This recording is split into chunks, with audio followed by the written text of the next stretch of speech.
Good afternoon. Welcome back to Insured Families Fun Facts, Episode 4, Breeding and Breeders Endorsements.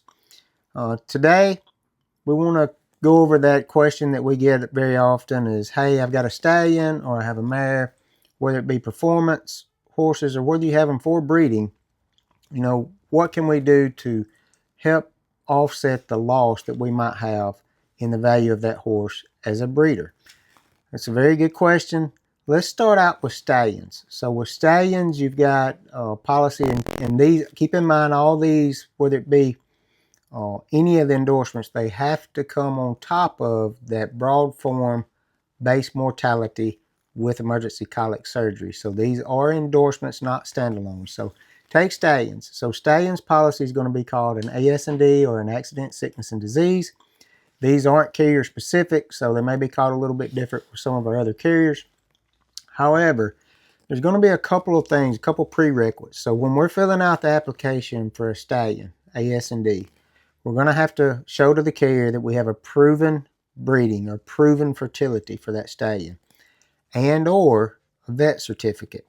So that vet's going to check the stallion, make sure that stallion's fertile. If we get a good report there and we have a good breeding background, or if it's a young stud or a young stallion, then we can go to the vet to that and turn that into the carrier. Once the carrier approves that, that would be added on top of your mortality policy.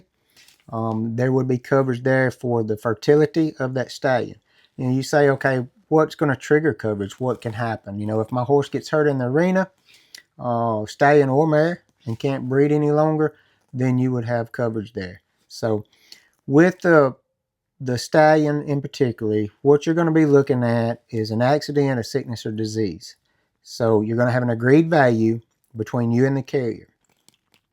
That's going to pay out typically 100% of that agreed value if that stallion is permanently disabled and non-able to breed or cover mares at that point. Now, in general speaking terms, if there's an injury or a surgery or something and he's temporarily unable to cover those mares or temporary infertile, then most likely there's not going to be coverage. I'm not an adjuster. I can't say definitively yes or no, but typically speaking, that would be the case. So what would cover in the accident, sickness, and disease? Any of them that fall in that, if there's an accident, a horse injures a hock, cannot mount those mares. If a horse has a sickness and is unable to breed permanently, or if there's a disease and he's fertile and unable to cover those mares, then there would be triggers for coverage there. Most likely your degenerative type things or anything pre-existing is not going to cover. Therefore, like an arthritis in a hock and that stallion unable to mount would most likely not be covered. So that kind of gets our stallions. Some of these are pretty specific with these stallions. Mares, there's not as much per se with the mares with the carriers that we have. Some of them do have a barrenness. Again, that mare, if we're doing an app on that, would have to have a proven breeding record. Or proven producing record. We would have to turn that in. Would have to have a vet certificate on that as well, or a vet clearance on that as well. And then it would be an agreed value as well to that. So that kind of covers our stallions and our mares.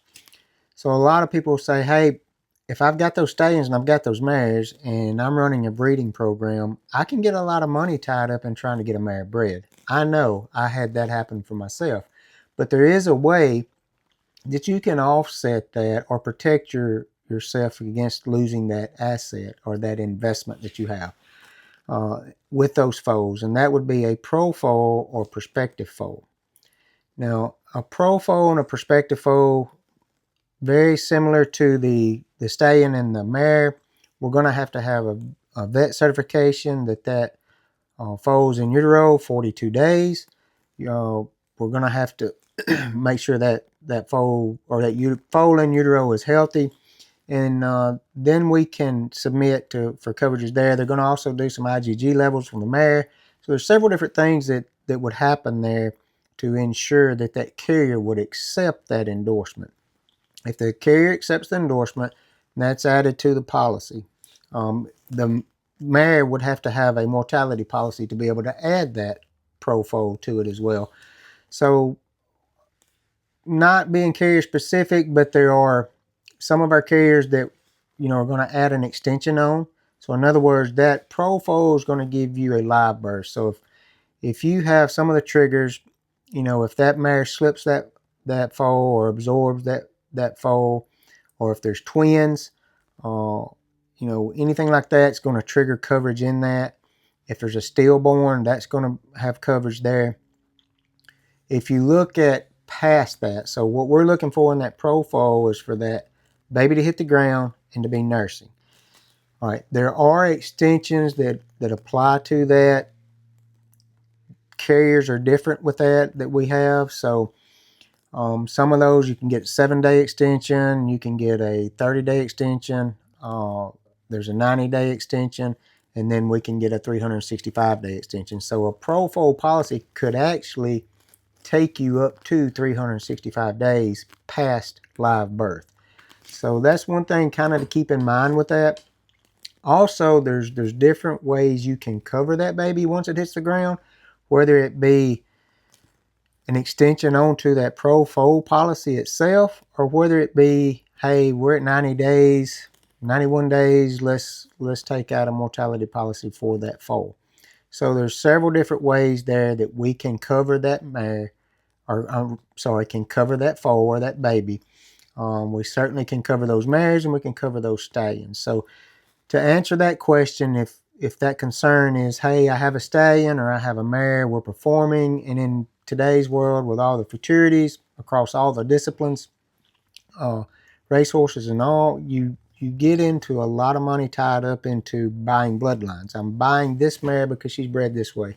I'm buying this stallion because he's bred that way. You know, I want to grow my herd, but how can I protect myself against that?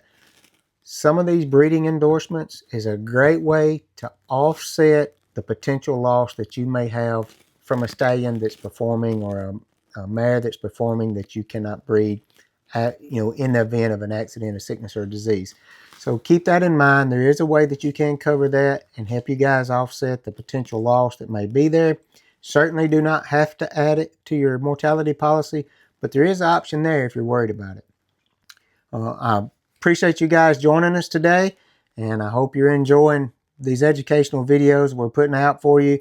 If you missed our episodes 1, 2, and 3, go check them out on all of our platforms. And please give that like, that share, and that follow. And we will have the plan tomorrow would be loss of use. So we'll be covering loss of use tomorrow. Friday, we at 12 noon, we will have a live section that will kind of recap from mortality through the endorsements very briefly, and then we'll kind of answer any questions that you guys may have. Also, look us up Facebook, Insured Family LLC. Also, Insured Family LLC on TikTok, and we have a YouTube channel, Brent Sparks. Instagram, all the platforms you can look up. Website, www.insured-family.com. And if you have any questions, obviously give us a call, 662-263-3154, or you can shoot us an email at contact@insured-family.com. Thank you guys for joining us, and I look forward to talking to you tomorrow, and thank you for being a part of our family.